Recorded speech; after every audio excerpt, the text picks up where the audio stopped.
എല്ലാവർക്കും നമ്മുടെ പുതിയൊരു വീഡിയോയിലേക്ക് സ്വാഗതം.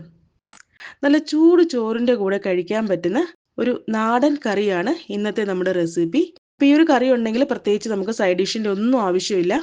ഈ ഒരു കറിയും അതുപോലെ തന്നെ ഒരു കണ്ണിമാങ്ങ അച്ചാറോ തൈരോ ഒക്കെ ഉണ്ടെങ്കിൽ വളരെ ടേസ്റ്റി ആയിരിക്കും. അപ്പോൾ എല്ലാവരും വീഡിയോ മുഴുവനായി കാണുക. റെസിപ്പി ഇഷ്ടമാവുകയാണെങ്കിൽ ലൈക്ക് ചെയ്യാനും ഷെയർ ചെയ്യാനും അതുപോലെ തന്നെ നമ്മുടെ ഈ ഒരു ചാനൽ ആദ്യമായിട്ട് കാണുന്നവർ പ്ലീസ് ഒന്ന് സബ്സ്ക്രൈബ് ചെയ്ത് സപ്പോർട്ട് ചെയ്യാനും മറക്കരുത്. അപ്പോൾ നമ്മുടെ ഈ ഒരു കറി തയ്യാറാക്കാനായിട്ട് ഞാനിപ്പോൾ ഇവിടെ ഒരു 10-15 ചക്കക്കുരു എടുത്തിട്ടുണ്ട്. അതിൻ്റെ ആ ഒരു വെള്ള കളറിലുള്ള തൊലിയൊക്കെ കളഞ്ഞ് നല്ലപോലെ കഴുകി ക്ലീൻ ചെയ്തതിന് ശേഷം ചെറുതായിട്ടൊന്ന് അരിഞ്ഞെടുത്തിട്ടുണ്ട്. ഇത് നമുക്ക് ആദ്യം തന്നെ ഒന്ന് വേകാനായിട്ട് വെക്കാം. അപ്പോൾ ഈ ഒരു ചക്കക്കുരു വന്നിട്ട് നമ്മൾ അരിഞ്ഞെടുക്കണം നിർബന്ധമില്ല. ഒരു കല്ല് വെച്ചിട്ട് ചെറുതായിട്ടൊന്ന് ചതച്ചതിന് ശേഷം അതിൻ്റെ ആ ഒരു വെള്ള തൊലിയൊക്കെ ഒന്ന് കളഞ്ഞ് നല്ലപോലെ കഴുകി ക്ലീൻ ചെയ്ത് എടുത്താലും മതിയാകും. ഞാനിപ്പോൾ ഇത് അരിഞ്ഞെടുത്തിരിക്കുന്നതേ ഉള്ളൂ. ഇനി ഇതിലേക്ക് നമുക്ക് 1 ടീസ്പൂൺ മഞ്ഞൾപ്പൊടിയും അതുപോലെ തന്നെ നമ്മുടെ ഈ ഒരു ചക്കക്കുരു വേകാൻ ആവശ്യമായ വെള്ളവും കൂടി ഒഴിച്ചു കൊടുക്കാം. ഞാനിപ്പോൾ ഇതിലേക്ക് ഒരു 2 കപ്പ് വെള്ളമാണ് ചേർത്ത് കൊടുത്തിരിക്കുന്നത്. പിന്നെ നമുക്ക് വേണമെന്നൊരിക്കൽ വീണ്ടും ചേർത്ത് കൊടുക്കാവുന്നതാണ്. ഞാനപ്പോൾ ഇടയ്ക്ക് 1 കപ്പും കൂടി ചേർത്ത് കൊടുത്തിട്ടുണ്ടായിരുന്നു. പിന്നെ ഈ ഒരു ചക്കക്കുരു വന്നിട്ട് പെട്ടെന്ന് വെന്ത് കിട്ടുന്നതുകൊണ്ടാണ് ഞാൻ ഡയറക്റ്റ് ഇങ്ങനെ വേവിച്ചെടുക്കുന്നത്. അല്ലാന്നൊരിക്കൽ നിങ്ങൾക്ക് കുക്കറിൽ വേണമെങ്കിൽ ഇത് വേവിച്ചെടുക്കാവുന്നതാണ്. അപ്പോൾ നമ്മുടെ ചക്കക്കുരു എല്ലാം നല്ലപോലെ ഒന്ന് വെന്ത് വരട്ടെ. ആ ഒരു സമയം കൊണ്ട് തന്നെ നമുക്ക് ബാക്കി കുറച്ച് കാര്യങ്ങളൊക്കെ ഒന്ന് ചെയ്ത് വെക്കാനുണ്ട്. ഞാനിപ്പോൾ ഇവിടെ ഒരു 3-4 മുരിങ്ങയ്ക്കയും അതുപോലെ തന്നെ ഒരു 2 പച്ചമാങ്ങ എടുത്തിട്ടുണ്ട്. അപ്പോൾ ഈ ഒരു ചക്കക്കുരു മാങ്ങ കൂട്ടാൻ ഒരുവിധം എല്ലാവർക്കും അറിയാവുന്ന ഒരു റെസിപ്പി ആയിരിക്കും. പക്ഷേ ഈ ഒരു കറി തയ്യാറാക്കുന്ന സമയത്ത് നമ്മൾ നാടൻ കറികളൊക്കെ തയ്യാറാക്കുന്ന സമയത്ത് 1-2 കാര്യങ്ങൾ ശ്രദ്ധിച്ചു കഴിഞ്ഞാൽ നമ്മുടെ കറിക്ക് നല്ലൊരു രുചിയും മണവും ഒക്കെ ആയിരിക്കും. അപ്പോൾ അതെന്തൊക്കെയാണെന്നുള്ളത് ഞാൻ വഴിയേ പറയാം. അപ്പോൾ ഞാനിവിടെ 2 മാങ്ങയാണ് എടുത്തിരിക്കുന്നത്. പിന്നെ മാങ്ങയുടെ അളവൊക്കെ നമ്മൾ എടുക്കുന്ന മാങ്ങയുടെ പുളിക്ക് അനുസരിച്ച് മാറ്റം വരുത്താം.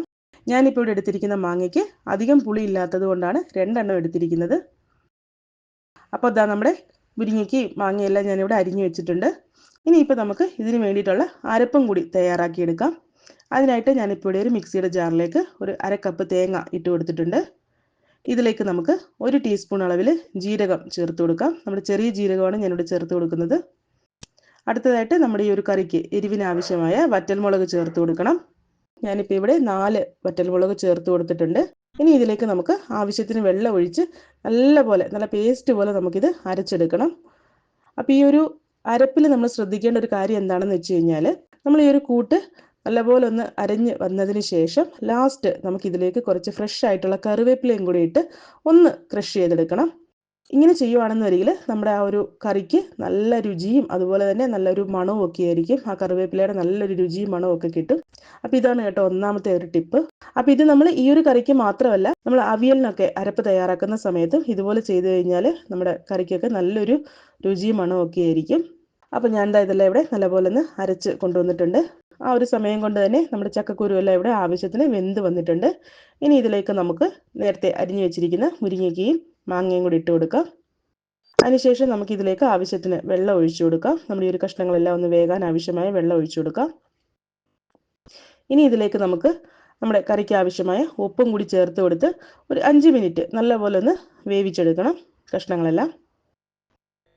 ഒരുപാട് സമയമൊന്നും വേണ്ട, ഒരു 5 മിനിറ്റ് വേവിച്ചെടുത്താൽ മതിയാകും. കാരണം മാങ്ങയും മുരിങ്ങയ്ക്കൊക്കെ പെട്ടെന്ന് തന്നെ നമുക്ക് വെന്ത് കിട്ടാവുന്ന ഒന്നാണ്.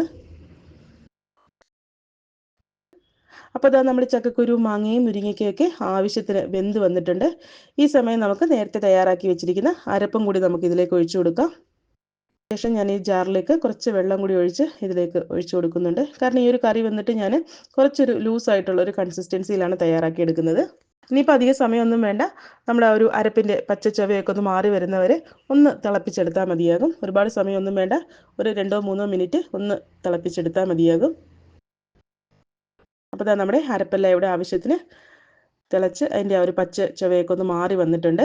ഇനി ഇതിലേക്ക് ഞാനിപ്പോൾ ഇവിടെ കുറച്ച് ഫ്രഷ് ആയിട്ടുള്ള കറിവേപ്പിലയും അതുപോലെ തന്നെ ഒരു 2 ടീസ്പൂൺ പച്ച വെളിച്ചെണ്ണയും കൂടെ ഞാൻ ഇതിലേക്ക് ചേർത്ത് കൊടുക്കുന്നുണ്ട്. അപ്പോൾ ഇതാണ് കേട്ടോ നമ്മുടെ രണ്ടാമത്തെ ടിപ്പ്. നമ്മൾ ഇതുപോലുള്ള നാടൻ കറികളൊക്കെ വെക്കുന്ന സമയത്ത് ലാസ്റ്റ് സ്റ്റൗവൊക്കെ ഓഫാക്കിയതിന് ശേഷം ലാസ്റ്റ് നമുക്കിതിലേക്ക് കുറച്ച് ഫ്രഷ് ആയിട്ടുള്ള കറിവേപ്പിലയും അതുപോലെ തന്നെ കുറച്ച് പച്ച വെളിച്ചെണ്ണയും കൂടെ ഒഴിച്ചു കൊടുക്കണം. അപ്പോൾ ഇങ്ങനെയൊക്കെ ചെയ്യുമ്പോഴത്തേക്കും നമ്മുടെ കറിക്ക് നല്ലൊരു രുചിയും മണവും ഒക്കെ ആയിരിക്കും കേട്ടോ. ഇതൊക്കെ ഒന്ന് എല്ലാവരും ഒന്ന് ട്രൈ ചെയ്ത് നോക്കുക.